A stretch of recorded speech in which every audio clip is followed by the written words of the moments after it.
नमस्कार दोस्तों, Ashok Singh agree show में आपका स्वागत है। मैं हूं आपके साथ अशोक। अपराजिता, जिसे अंग्रेजी में बटरफ्लाई पीस या एशियन पिजन विंग्स कहा जाता है, एक सुंदर नीले, सफेद या बैंगनी फूल वाला पौधा है। यह फैबेसी कुल का सदस्य है और अपने आकर्षक फूलों, औषधीय गुणों तथा पर्यावरणीय महत्व के लिए जाना जाता है। इसकी बेलनुमा संरचना और तेजी से फैलने की क्षमता के कारण यह सजावटी, बागानों, औषधीय उपयोग और कृषि में भी अत्यंत लोकप्रिय है।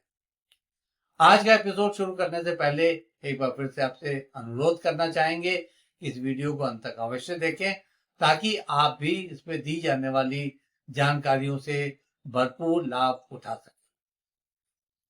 आज का कार्यक्रम शुरू करते हैं। फिर अपराजिता की पहचान केवल भारत तक सीमित नहीं है, बल्कि इसे Thailand, Malaysia, Indonesia, Sri Lanka, Africa, Australia तथा अमेरिका के कुछ हिस्सों में भी उगाया जाता है।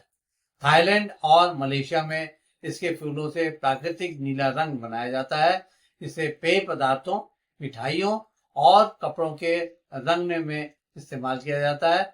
अमेरिका तथा यूरोप में यह हर्बल चाय और प्राकृतिक स्वास्थ्य उत्पादों के रूप में लोकप्रिय है। वैश्विक स्तर पर इसकी मांग हर्बल मेडिसिन, नेचुरल कलरेंट और कॉस्मेटिक उद्योग में लगातार बढ़ रही है।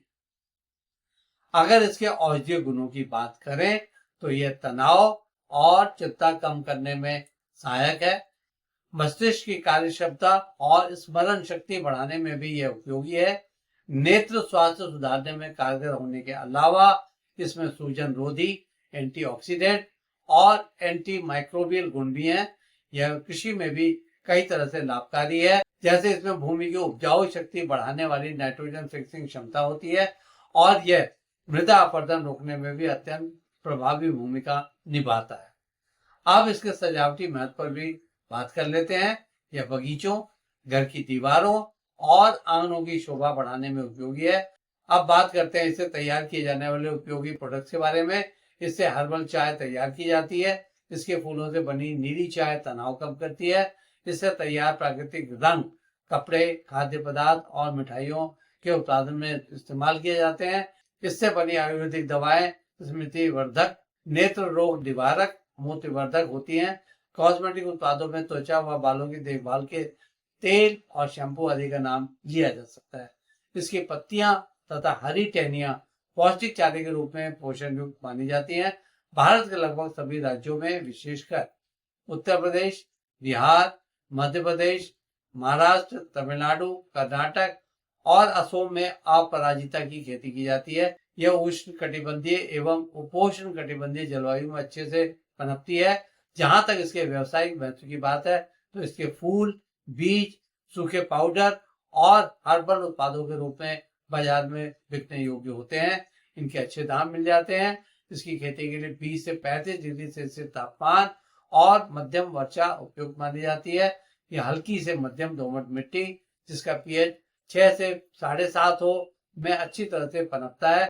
इसके बीज बुआई का समय खरीफ में जून जुलाई तथा रबी में सिंचाई के साथ फरवरी मार्च है।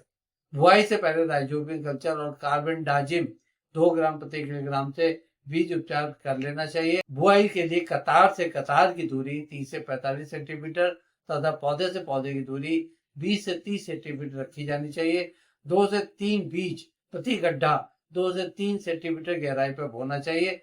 पोषण के लिए 8 से 10 टन गोबर की खाद प्रति हेक्टेयर तथा आवश्यकता अनुसार तथा 20, 40 और 20 के अनुपात में एनपीके का प्रयोग करना चाहिए। सिंचाई समय पर करते रहना चाहिए तथा वर्षा ऋतु में सिंचाई की जरूरत नहीं पड़ती है। इसकी बेल को जाल या खंभे पर चढ़ाना आवश्यक होता है। इसकी कई नई किस्में विकसित की गई हैं। इनमें अपराजिता 1 नील पुष्प, जिसके गहरे नीले फूल होते हैं तथा इससे अधिक फूल उत्पादन लिया जा सकता है। अपराजिता 2 श्वेत पुष्प, सफेद फूल वाली किस्म है तथा यह औषधीय उपयोग के लिए श्रेष्ठ मानी जाती है। हाई डबल पंखुड़ी किस्म सजावटी होने के साथ रंग उत्पादन के लिए प्रसिद्ध है। इसकी फसल में लगने वाले रोगों पर भी चर्चा कर लेते हैं। पत्ती झुलसा रोग के संक्रमण से इसके पत्तियों पर भूरे धब्बे आने लगते हैं। जड़ गलन रोग में इसका पौधा मुरझा जाता है। इसका नियंत्रण कार्बेंडाजिम या मैंकोजेब का छिड़काव करने से किया जा सकता है। ऐसे फल छेदक लगने से यह फली में छेद कर फसल को बर्बाद कर देता है। एफिड यानी चूसक की नई पत्तियों पर चिपचिपा पदार्थ छोड़ता है। इनका नियंत्रण नीम तेल के 5% घोल या इमिडाक्लोप्रिड का छिड़काव करने से किया जा सकता है। इसकी फसल को जल भराव से बचाना चाहिए। समय समय पर बेल की कटिंग करनी चाहिए। रोग कीट लगते ही त्वरित नियंत्रण करना चाहिए। इसके फूलों की तुड़ाई सुबह के समय करनी चाहिए ताकि उनकी ताजगी बनाए रखी जा सके। बीज उत्पादन के लिए फली सूखने पर बीज एकत्र कर छाया में सुखाना चाहिए। इसके प्रोसेस प्रोडक्ट्स तैयार करने के लिए फूल सुखाकर पाउडर बनाया जा सकता है तथा रंग निष्कर्षण भी किया जा सकता है। यही नहीं, चाय उत्पादन से भी अच्छी कमाई संभव है। लंबे समय तक भंडारण के लिए सूखे फूल तथा बीजों को नमी रहित वैक्यूम पैक में रखना चाहिए। इसकी बिक्री स्थानीय हाट बाजार, औषधि निर्माता, हर्बल उत्पाद कंपनियों, ऑनलाइन प्लेटफॉर्म पर की जा सकती है। अगर एक्सपोर्ट करना है तो मानक पैकेजिंग और गुणवत्ता परीक्षण आवश्यक है। यहाँ यह भी बता दें कि हर्बल चाय तथा नेचुरल कलर की अंतर्राष्ट्रीय बाजार में अच्छी मांग है। इसके आकर्षक दाम मिल जाते हैं। जहां तक अपराजिता से संबंधित अनुसंधान उपलब्धियों की बात है तो ICAR NBPGR द्वारा इसकी विभिन्न किस्मों का जन्मप्लान संरक्षण किया गया है। CSIR द्वारा इसके फूलों से स्थायी खाद्य रंग बनाने की तकनीक विकसित की गई है। थाईलैंड के विश्वविद्यालयों में इसके एंटीऑक्सीडेंट और एंटी कैंसर गुणों पर शोध कार्य चल रहा है। चलते चलते इसकी खेती के अर्थशास्त्र पर भी एक नजर डाल लेते हैं। इसमें 35 से 40 हजार रुपए प्रति हेक्टेयर की लागत आती है। चलते चलते इसकी खेती के अर्थशास्त्र पर भी एक नजर डाल लेते हैं।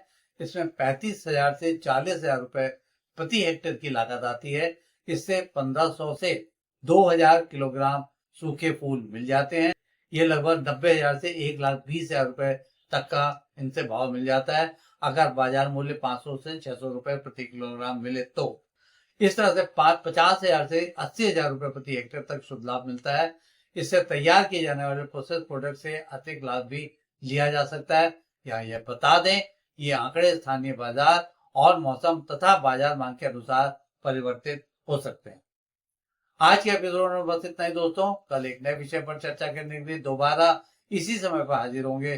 दोस्तों, अगर आपको ये वीडियो पसंद आया हो तो इसे लाइक करें, शेयर करें और हमारे चैनल को सब्सक्राइब करना ना भूलें। आपके पास कोई सवाल या सुझाव हो तो कृपया कमेंट बॉक्स में लिखें। हम आपके सवालों का जवाब देने के लिए हमेशा तैयार हैं। तो कल दोस्तों फिर एक नए विषय के साथ मुलाकात होती है। तब तक के लिए नमस्कार।